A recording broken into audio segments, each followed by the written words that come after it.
রমজান মাস, যে মাসে আল্লাহ রাব্বুল আলামিন মানুষের হেদায়েতের জন্য কোরআনটা নাজিল করে দিয়েছেন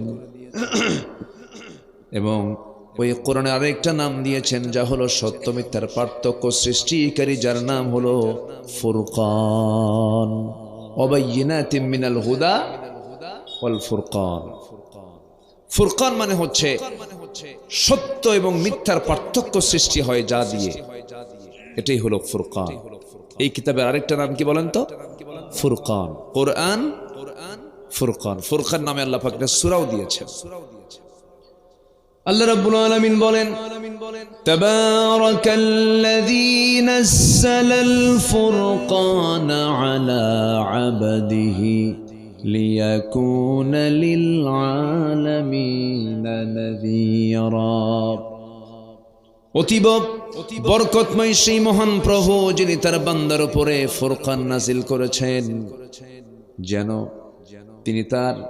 তিনি যেন বিশ্ববাসীকে যেন সতর্ক করতে পারেন, সতর্ককারী হিসেবে আল্লাহ পাক তাকে পাঠায়া দিয়েছেন। আমার বন্ধুগণ, সেই কালাম থেকে কিছু কথা বলবো আমি।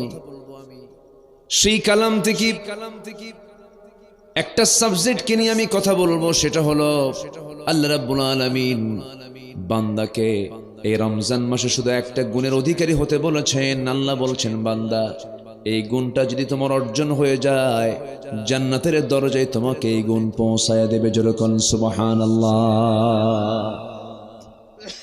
একটা গুণ শুধু তুমি অর্জন করবে, তাও এই রোজার মধ্য দিয়ে। কিসের মধ্য দিয়ে বলেন তো? রোজার মধ্য দিয়ে। সামনে যেহেতু রমজান, তো এই প্রসঙ্গে তো কিছু কথা বলা দরকার। আমি এই জন্য এই প্রসঙ্গটা টানলাম। সাথে আরেকটি বিষয় আমি অ্যাড করতে চাই, যে আমি এই বছর কোথাও বলিনি।